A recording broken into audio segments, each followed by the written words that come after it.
Story 1. I've been a barista at Brew and Bean for about 8 months now, and let me tell you, I've seen it all. Well, I thought I had until last Tuesday. I started working here after I dropped out of college.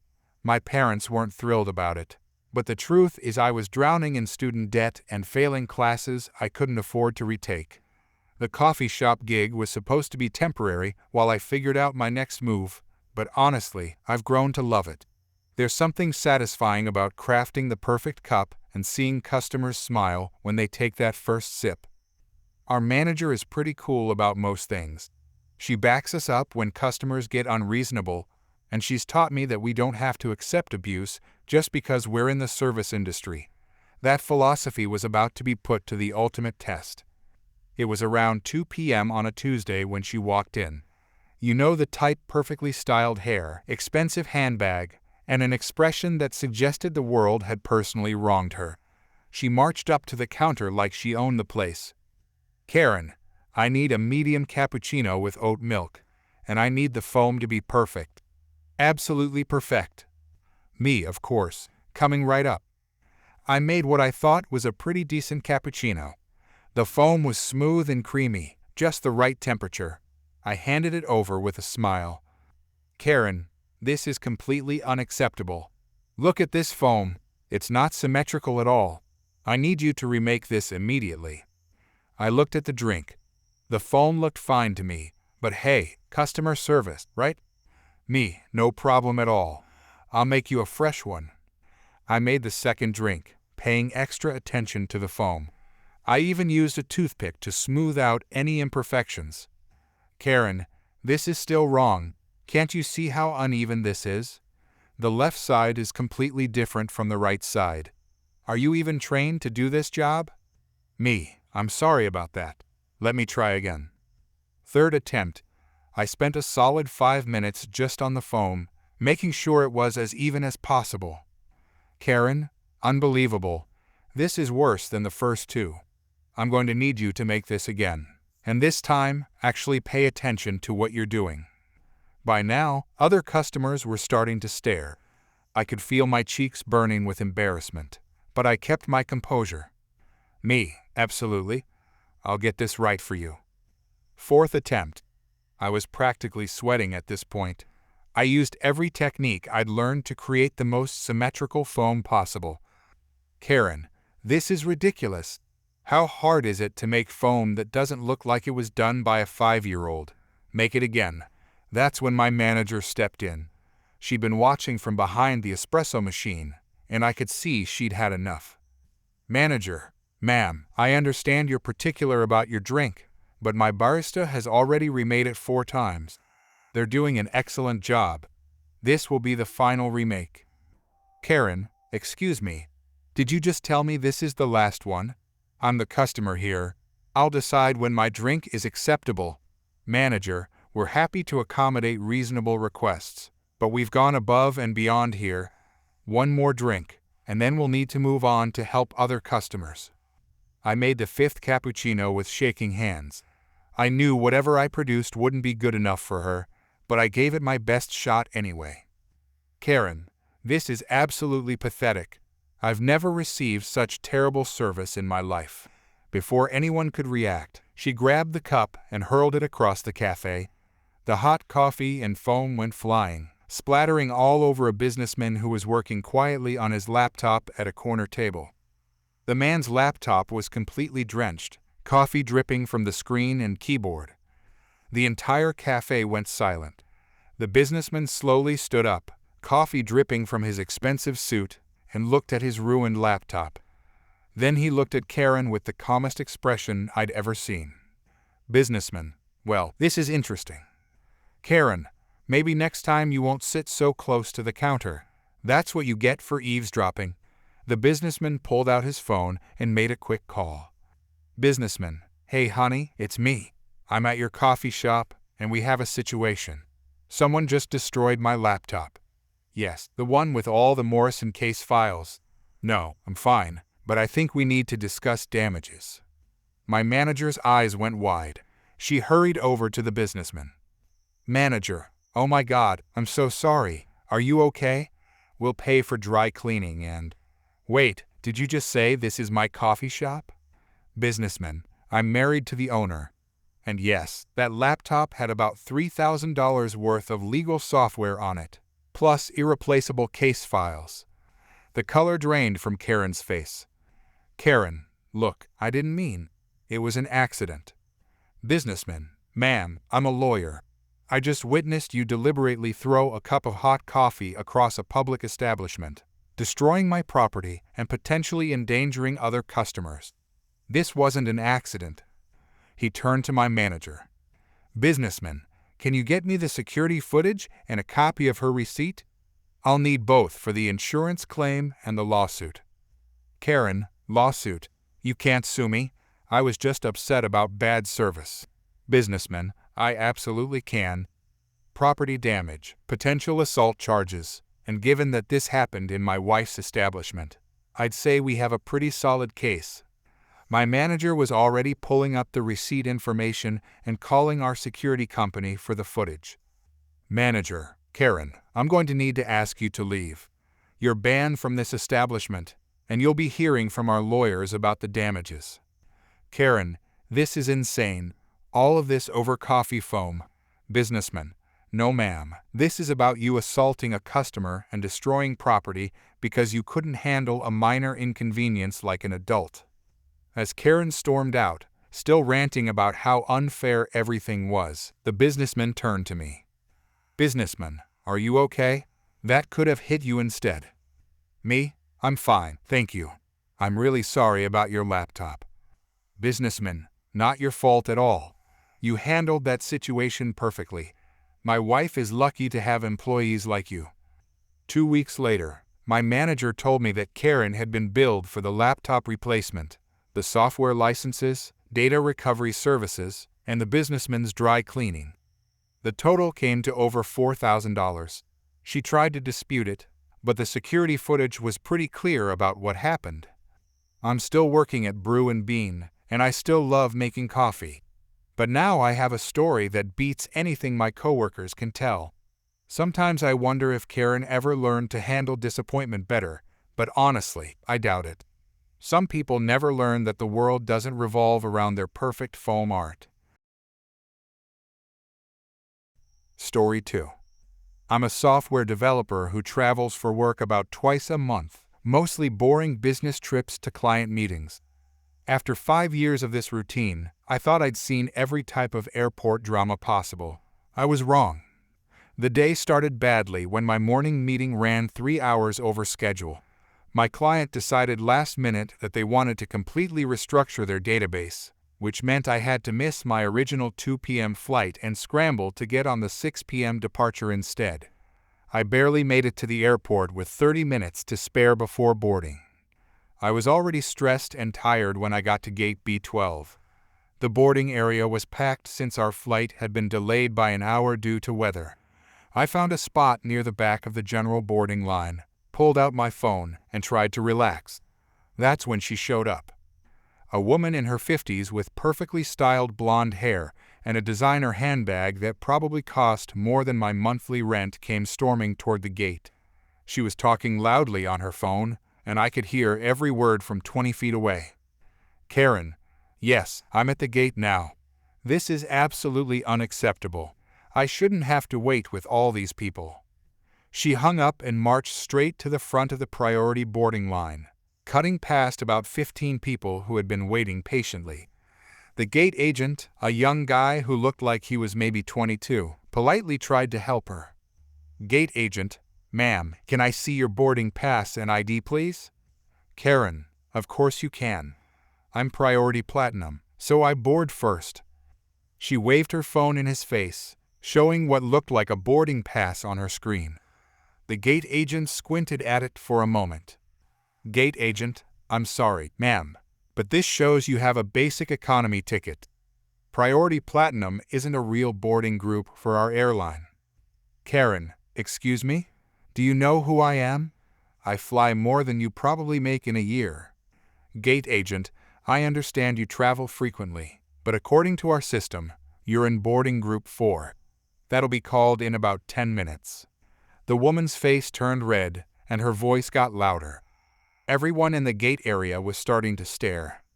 "Karen, this is ridiculous. I demand to speak to your supervisor. I have connections with the CEO of this airline." "Gate agent, I can call my supervisor, but the boarding groups are determined by the type of ticket you purchased. If you like to upgrade..." "Karen, I'm not paying extra for something I already deserve. Move aside, I'm boarding now." She tried to push past him toward the jet bridge, but the gate agent stepped in front of her. "Gate agent, ma'am, I can't allow you to board until your group is called. Please step back to the waiting area." That's when things got really crazy.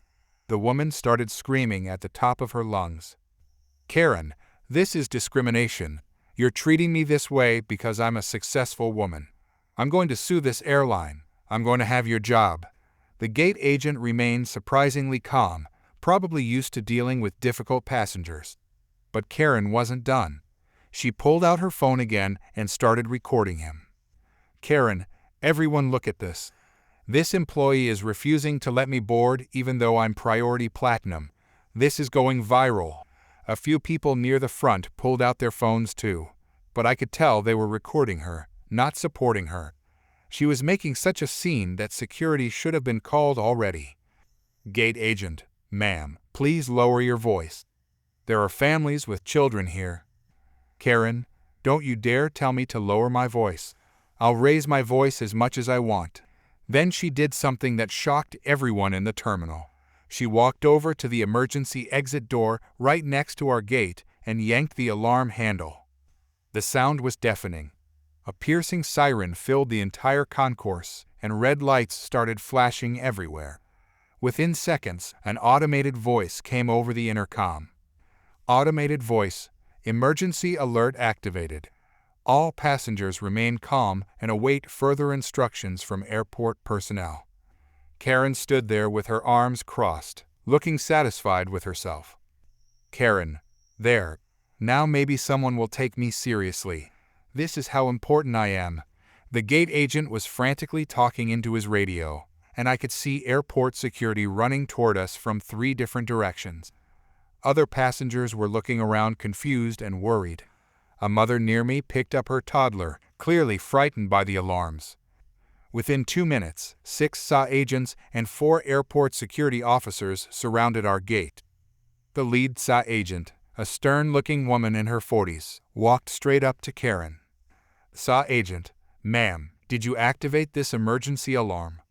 Karen, "Yes, I did. And I'll do it again if someone doesn't get me on this plane right now. I'm priority platinum." SA agent, "You're under arrest for interfering with airport security operations. Turn around and put your hands behind your back." Karen, "You can't arrest me. I'm a frequent flyer. I know the CEO." SA agent, "Ma'am, you just committed a federal crime. Turn around now." As they handcuffed her, Karen kept screaming about lawsuits and connections. The SA agent read her rights while she continued her tantrum. "Karen, this is insane. All I wanted was to board the plane. I have priority platinum status." SA agent, "Ma'am, there's no such thing as priority platinum with this airline. You have a basic economy ticket." The security sweep took another hour. They had to check the entire gate area and the plane itself before we could board. Our flight ended up being delayed by 3 hours total. But honestly, watching Karen get escorted away in handcuffs made the wait almost worth it. As they led her down the concourse, one of the SA agents came back to speak with the gate agent.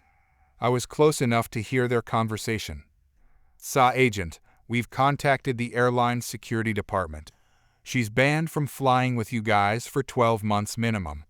Might be longer depending on what the federal prosecutor decides to do." Gate agent, "What about the other passengers who missed connections because of the delay?" SA agent, "The airline will handle that. But I've never seen someone pull an emergency alarm just to get attention. That's a new one."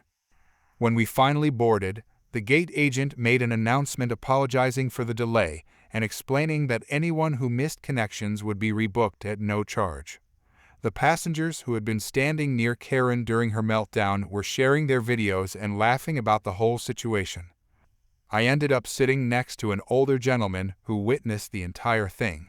He told me he travels for business every week and had never seen anything like it. Passenger: in 30 years of flying, I've seen people argue about seats, bags, and delays. But I've never seen someone pull a fire alarm because they didn't want to wait in line. I keep thinking about how she kept saying priority platinum like it was some kind of magic phrase. Passenger: the funny part is, if she had just waited 10 minutes, her boarding group would have been called anyway. Now she's facing federal charges and can't fly for a year. The flight finally took off at 9:30 p.m., 3 hours late. I missed my connecting flight and had to spend the night in a hotel, but the airline covered all my expenses because of the security incident. I still can't believe someone thought pulling an emergency alarm would somehow prove they deserved to board first. The whole thing was captured on multiple phones, and I wouldn't be surprised if it ends up on social media eventually. Sometimes I wonder what goes through people's heads when they act like the rules don't apply to them. But in this case, Karen learned the hard way that federal law applies to everyone, even self-proclaimed priority platinum passengers. Story 3. I never thought a simple trip to the playground would turn into such a disaster. Let me give you some background first. I'm a single mom working 2 jobs just to make ends meet. My 3-year-old daughter has been going through a rough patch lately because her dad moved across the country for work. The playground near our apartment has become our little escape where she can run around and forget about missing Daddy for a while. That Tuesday afternoon started like any other. I had just finished my morning shift at the coffee shop and picked up my daughter from daycare. She was bouncing with excitement about going to the playground. The weather was perfect, and I thought we'd have a peaceful hour before I had to start dinner and get ready for my evening shift at the grocery store. The playground was busy, but not crowded. There were maybe 6 or 7 other parents scattered around, watching their kids play. My daughter made a beeline for the baby swings, her favorite spot. She's still small enough that the regular swings are too big for her, so the toddler section is perfect. 2 other little ones were already swinging, both around 2 or 3 years old, and their moms were standing nearby chatting. I helped my daughter into an empty swing and started pushing her gently. She was giggling and asking me to push her higher when I heard heavy footsteps behind me. Karen, excuse me, you need to move. I turned around to see a woman in her 40s with perfectly styled hair and expensive workout clothes. She had her hands on her hips and was staring at me like I'd committed some terrible crime. I'm sorry. What? Karen, your kid needs to get off that swing. My son needs it more. I looked around confused. Her son was standing behind her, and he was easily 10 years old. He looked embarrassed and kept tugging on his mom's shirt. Son, Mom, it's okay. I can use the big kid swings. Karen, no, you wanted to try the baby swings, and you deserve to use them. Ma'am, these are toddler swings. They're really meant for little kids. The regular swings are right over there. I pointed to the other swings set about 20 feet away where there were plenty of empty swings designed for older children. Karen, don't tell me what my son can and can't use. We pay taxes just like everyone else. These swings are public property. The other moms had stopped their conversation and were now watching our exchange. My daughter was still swinging, oblivious to the tension building around her. You're right, they are public. But your son is too big for these swings. They have weight limits for safety reasons. Karen, are you calling my son fat? Son, Mom, please, let's just go to the other swings. Karen, no, I'm tired of entitled parents like you thinking you own the playground. This was getting ridiculous. I've worked in customer service long enough to know when someone is spoiling for a fight, and this woman was clearly looking for one. Look, we're not trying to cause any problems. There are plenty of other swings available. Karen, you're the one causing problems by hogging equipment that other children want to use. One of the other moms stepped closer to us. Other mom, hey, is everything okay over here? Karen, mind your own business. This doesn't concern you. Other mom, actually, it does when you're yelling near our children. That's when Karen completely lost it. She stormed toward my daughter's swing, clearly intending to stop it or remove my child from it. Without thinking, I stepped in front of the swing to protect my daughter. Karen, get out of my way. She shoved me hard, and I stumbled backward. But karma works in mysterious ways. As she lunged forward, she caught her foot on the edge of the rubber matting around the swing set. She went down hard, face first into the mulch that surrounded the playground equipment. The sound she made when she hit was somewhere between a shriek and a groan. She rolled over, spitting out wood chips and dirt, her expensive workout clothes now covered in playground debris. Her perfectly styled hair was a mess, with mulch sticking out at odd angles. "Son, Mom, are you okay?" He rushed over to help her up, but she was too busy having a complete meltdown to accept his assistance. "Karen, this is assault. You pushed me. I'm calling the police." "Me, ma'am. You're the one who shoved me. Everyone here saw it." By this point, every parent in the playground had their phone out. I could see at least 4 different people recording the whole scene. Karen struggled to her feet, still spitting out debris and brushing mulch off her clothes. "Karen, you all saw her assault me. This is outrageous." Other mom, "Actually, we saw you push her first." Second parent, "Yeah, and we've got it all on video." Karen pulled out her phone and actually did call the police. While we waited for them to arrive, she continued ranting about how we were all terrible parents and how she was going to sue everyone. Her poor son looked like he wanted to disappear into the ground. The police arrived about 15 minutes later. 2 officers listened to both sides of the story, but when they saw the videos that multiple parents had taken, it was pretty clear what had happened. "Officer, ma'am, from what we can see here, you were the one who initiated physical contact." "Karen, that's not true. Look at me. I'm covered in dirt." "Officer, because you tripped after pushing someone else." The officer explained that several witnesses and video evidence showed her shoving me first. They also pointed out that her son was clearly too old and too big for the toddler swings, making her complaint unreasonable from the start. In the end, Karen got charged with disorderly conduct. The officer said that while the shove might not have been enough for assault charges, her behavior and refusal to de-escalate the situation warranted the disorderly conduct charge. As they wrote up the citation, Karen continued protesting her innocence, but now she had to do it with mulch still stuck in her hair and dirt stains all over her designer workout clothes. Her son apologized to everyone before they left. "Son, I'm really sorry about my mom. She's been stressed lately." The other parents all agreed not to press charges as long as she stayed away from our playground. We just wanted peace for our kids. After they left, my daughter looked up at me with big curious eyes. "Daughter, Mommy, why was that lady so angry?" Me, "Some grown-ups forget how to use their nice words, sweetheart." We stayed for another hour, and my daughter had a wonderful time on the swings. The other parents and I ended up having a good laugh about the whole situation once the drama was over.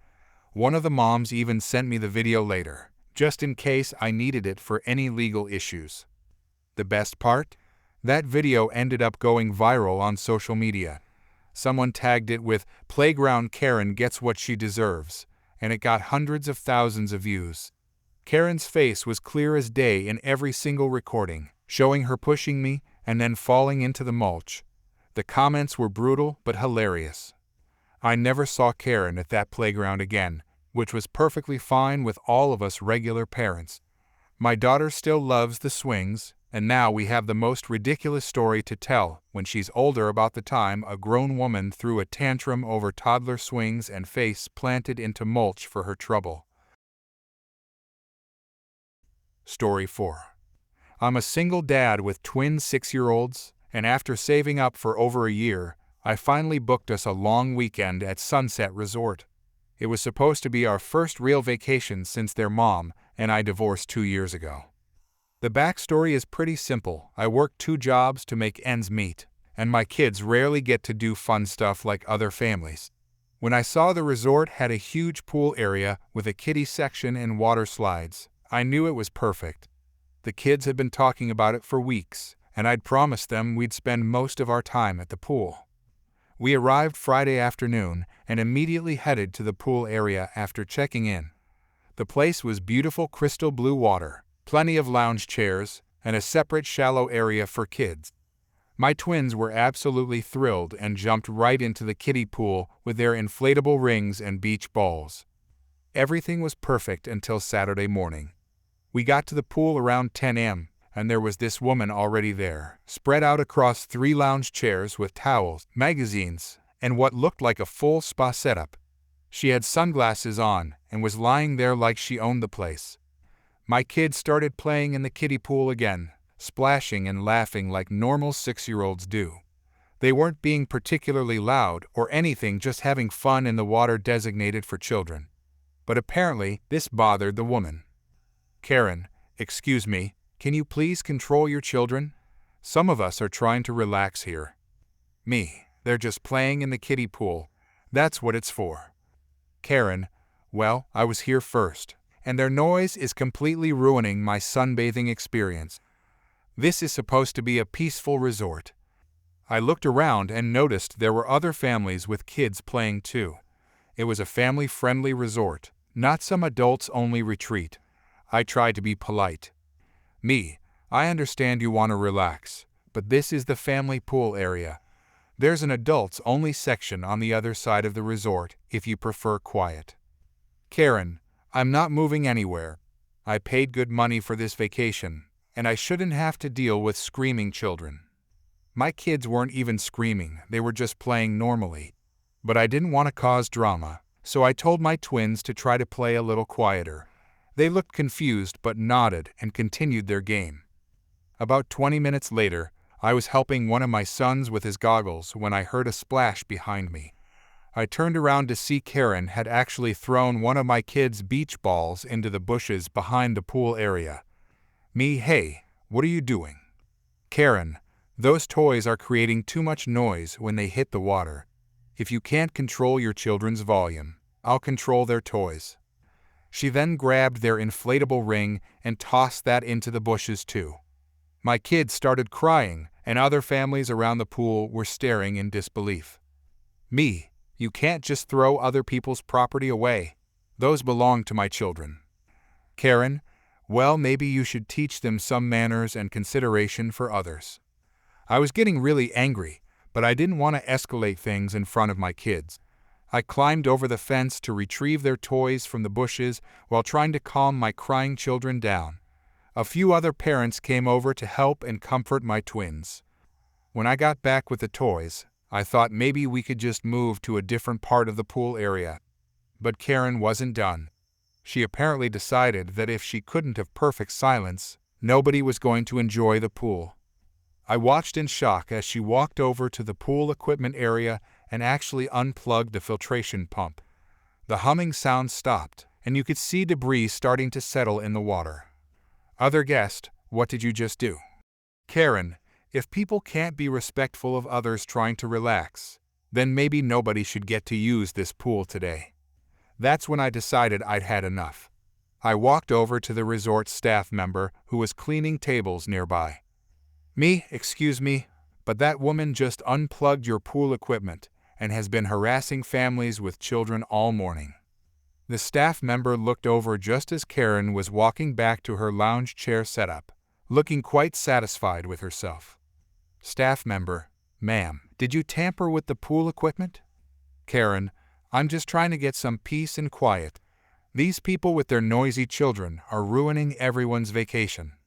Staff member: "You can't touch resort equipment. That's a serious safety issue. I need to call my manager." Karen: "This is ridiculous.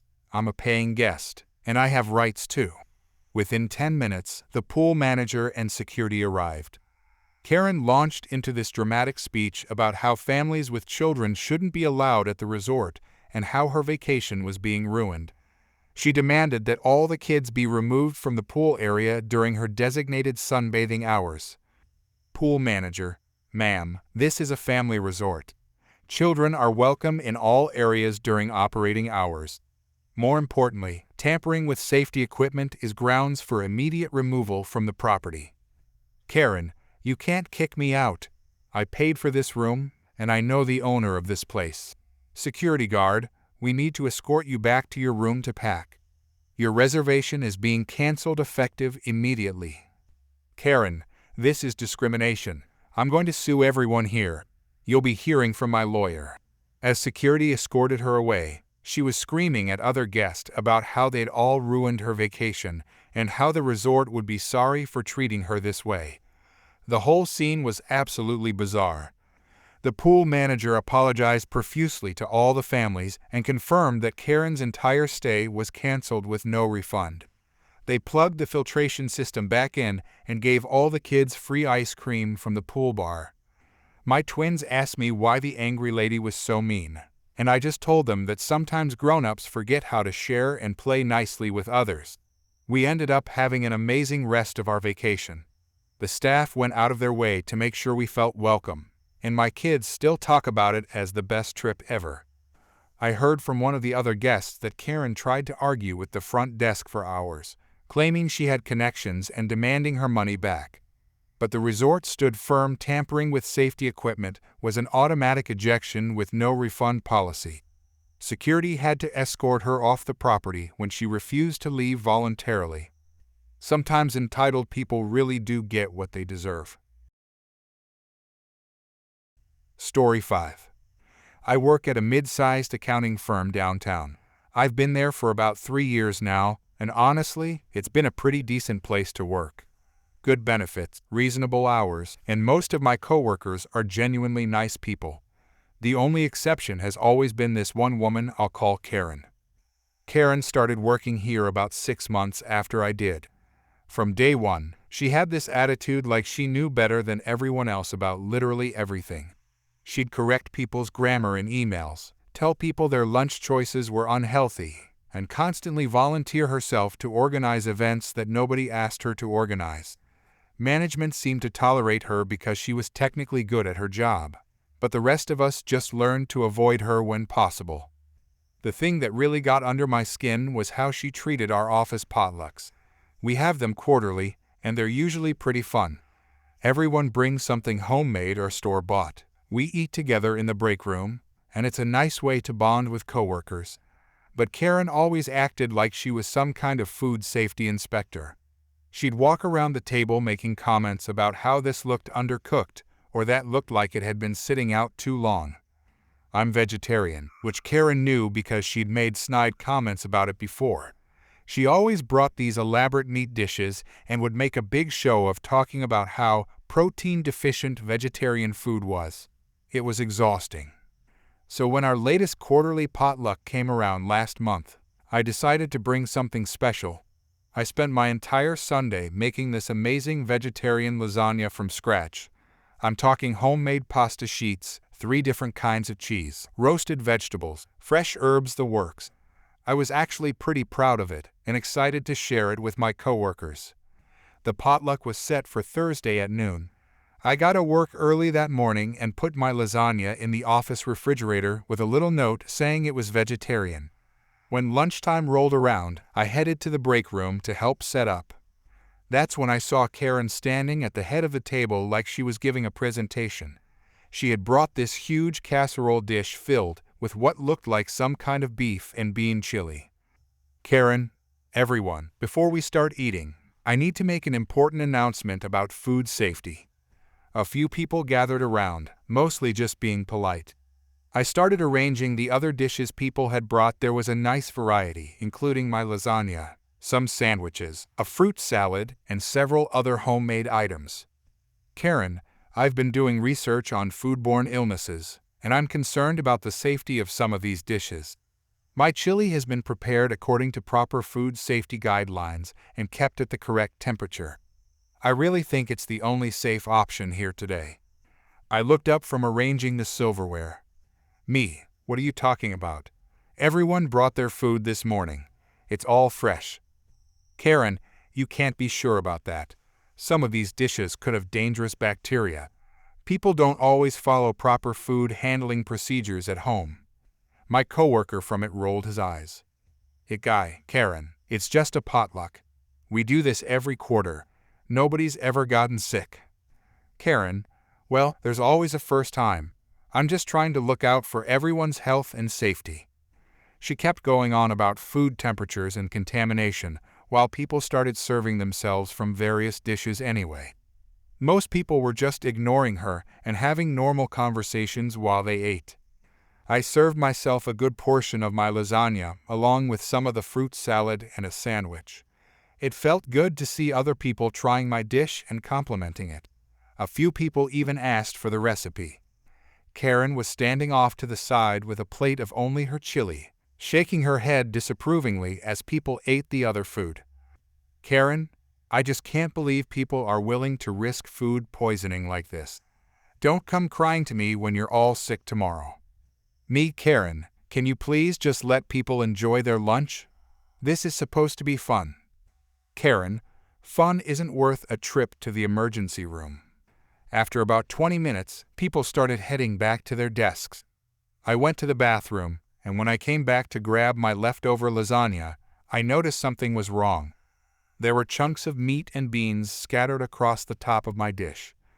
I looked around and saw Karen standing by the coffee machine, but she quickly looked away when she saw me notice the lasagna.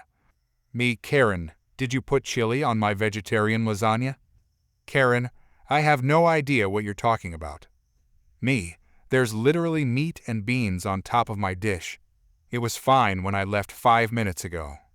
Karen, maybe someone made a mistake while serving themselves. But I could tell she was lying. Her face was red, and she kept avoiding eye contact. You deliberately sabotaged my food because people weren't listening to your food safety lecture. Karen, that's a serious accusation. You have no proof. She was right that I couldn't prove it in that moment, but I was furious. My entire Sunday's worth of work was ruined, and she'd made it impossible for me to eat the main dish I'd brought. I had to throw the whole thing away. I was so angry I went straight to Human Resources. I told them what happened, even though I knew it was basically my word against hers. The HR representative listened and said she'd look into it. HR rep, we take these kinds of workplace conflicts seriously. Let me see what I can find out. I didn't expect much to come of it, honestly. It seemed like a hard thing to prove. But the next morning, I got called into the HR office again. HR rep, I have some good news. We reviewed the security camera footage from the break room yesterday. Apparently, our office had installed new security cameras in all the common areas a few months ago after some equipment had gone missing. I'd completely forgotten about them. HR rep, the footage clearly shows your coworker deliberately dumping chili onto your lasagna when no one was looking. She looked around first to make sure she wasn't being watched, but she didn't think about the camera above the refrigerator. I couldn't believe it. She'd actually been caught red-handed. HR rep, we're treating this as deliberate destruction of another employee's property, along with the dishonesty when confronted about it. This kind of behavior goes against our workplace conduct policies. Apparently, they called Karen into the office right after me. According to my cubicle neighbor who sits near HR, they could hear her voice getting louder and louder through the door as she tried to justify what she'd done. By the end of the day, word had spread that Karen was being fired. Security walked her out that afternoon while she was still arguing that she'd been trying to protect people from food poisoning. The best part was when our manager sent out an email the next week announcing that our next potluck would be a celebration of diverse and delicious food contributions from all team members. I ended up making that same lasagna recipe for the next potluck, and this time I got to actually enjoy eating it with my coworkers in peace. Without Karen there to police everyone's food choices, it was the most relaxed office potluck we'd had in years.